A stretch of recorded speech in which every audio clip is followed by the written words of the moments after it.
Day 77, Deuteronomy 21 through 23. This is just the word where we're reading chronologically through the Bible in a year. Day 77 of 365, Deuteronomy 21 through 23. If anyone is found slain, lying in the field in the land which the Lord your God is giving you to possess, and it is not known who killed him, then your elders and your judges shall go out and measure the distance from the slain man to the surrounding cities. And it shall be that the elders of the city nearest to the slain man will take a heifer which has not been worked and which has not pulled with a yoke. The elders of that city shall bring the heifer down to a valley with flowing water, which is neither plowed nor sown, and they shall break the heifer's neck there in the valley. Then the priest, the sons of Levi, shall come near, for the Lord your God has chosen them to minister to him and to bless in the name of the Lord. By their word, every controversy and every assault shall be settled. And all the elders of that city nearest to the slain man shall wash their hands over the heifer whose neck was broken in the valley. Then they shall answer and say, Our hands have not shed this blood, nor have our eyes seen it. Provide atonement, O Lord, for your people Israel, whom you have redeemed, and do not lay innocent blood to the charge of your people Israel. An atonement shall be provided on their behalf for the blood. So you shall put away the guilt of innocent blood from among you when you do what is right in the sight of the Lord. When you go out to war against your enemies, and the Lord your God delivers them into your hand, and you take them captive, and you see among the captives a beautiful woman, and desire her and would take her for your wife, then you shall bring her home to your house, and she shall shave her head and trim her nails. She shall put off the clothes of her captivity, remain in your house, and mourn her father and her mother a full month. After that you may go into her and be her husband, and she shall be your wife.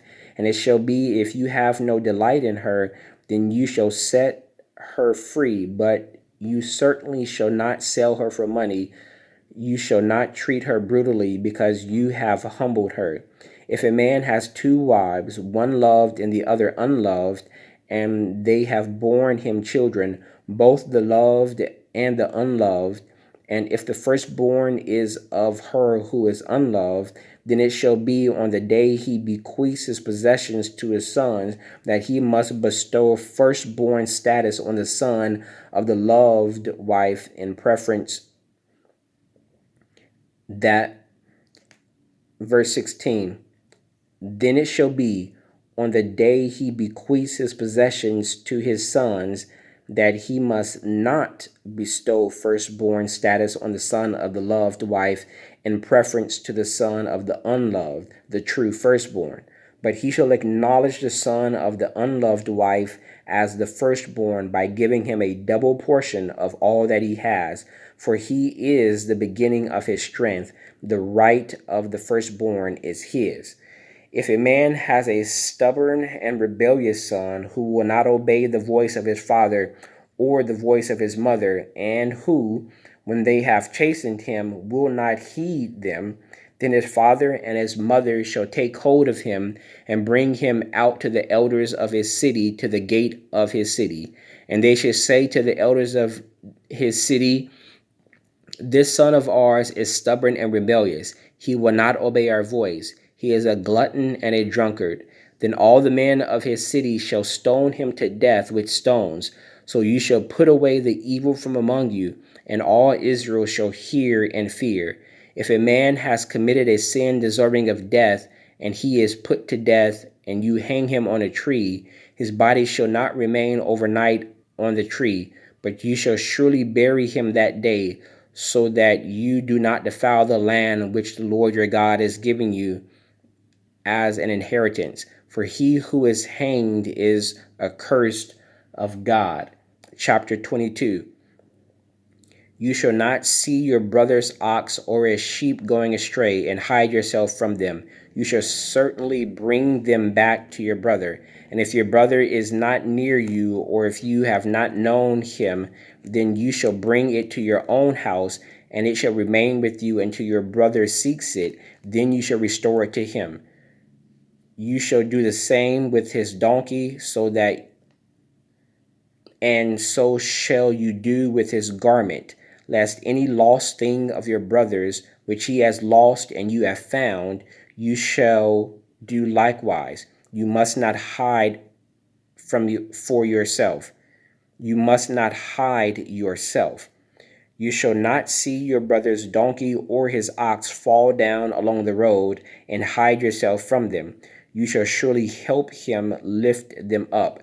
A woman shall not wear anything that pertains to a man, nor shall a man put on a woman's garment, for all who do so are an abomination to the Lord your God. If a bird's nest happens to be before you along the way, in any tree or on the ground, with young ones or eggs, with the mother sitting on the young or on the eggs, you shall not take the mother with the young.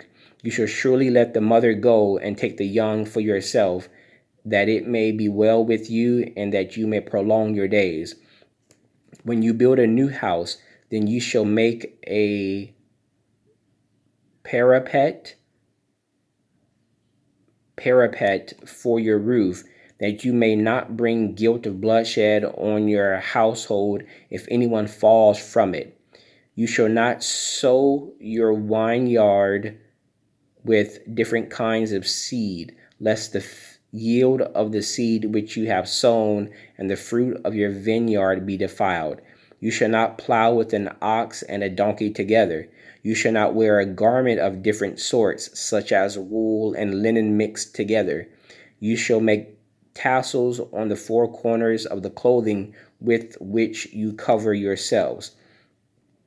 If any man takes a wife and goes into her and detests her and charges her with shameful conduct and brings a bad name on her and says, I took this woman, and when I came to her I found she was not a virgin, then the father and the mother of the young woman shall take and bring out the evidence of the young woman's virginity to the elders of the city at the gate.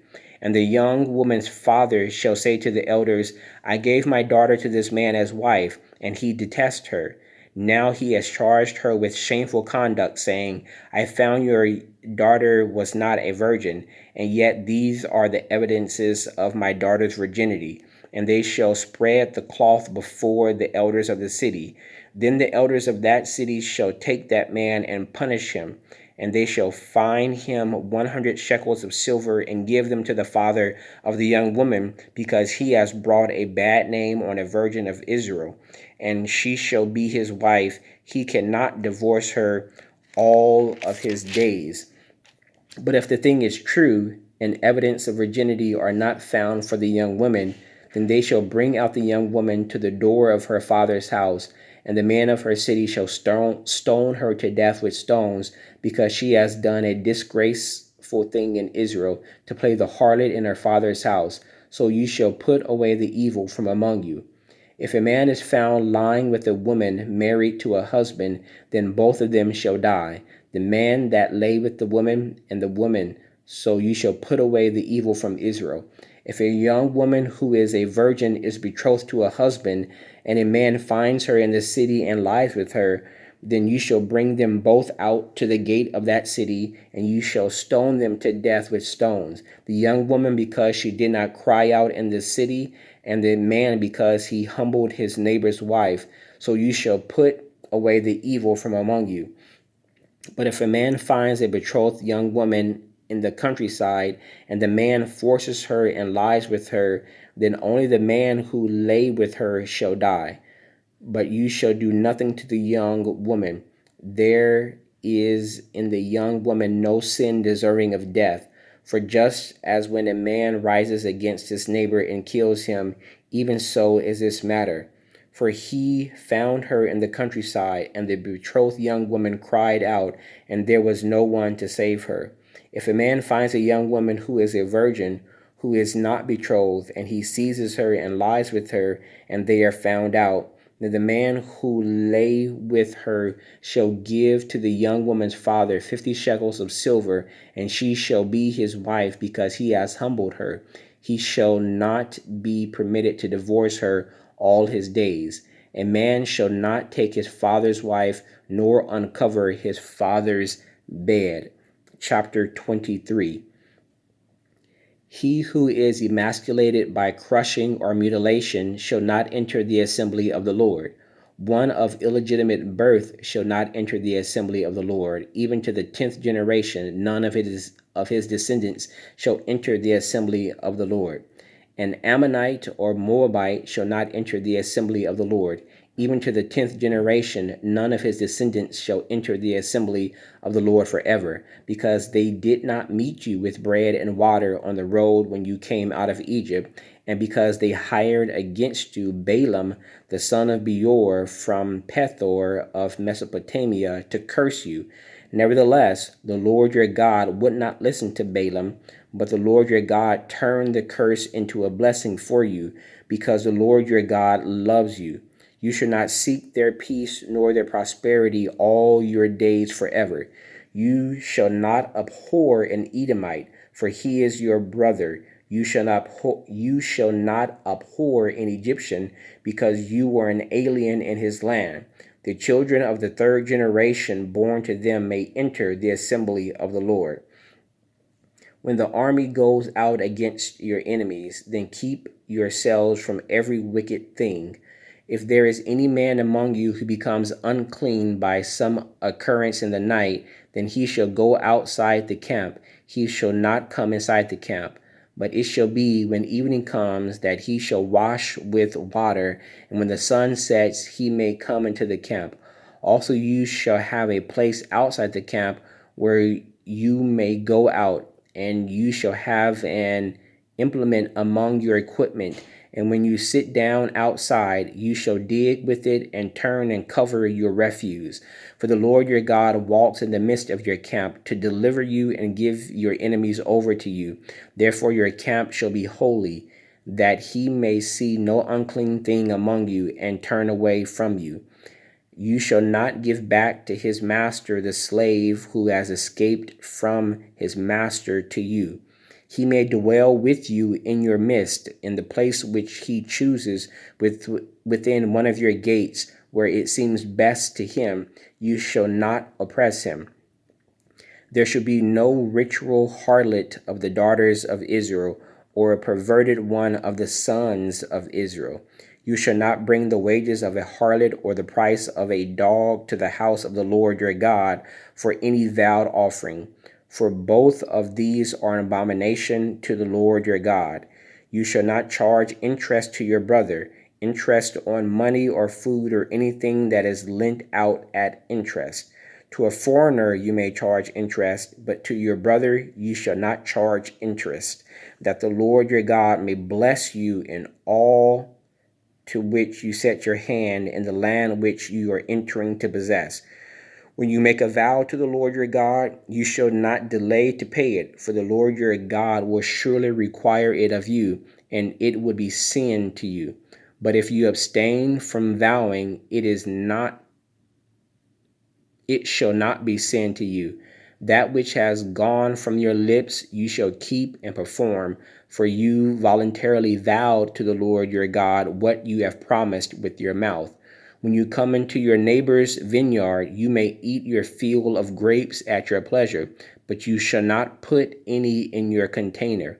When you come into your neighbor's standing grain, you may pluck the heads with your hand, but you shall not use a sickle on your neighbor's standing grain. May the Lord add a blessing to the reading of the word. That was day 77, Deuteronomy 21 through 23.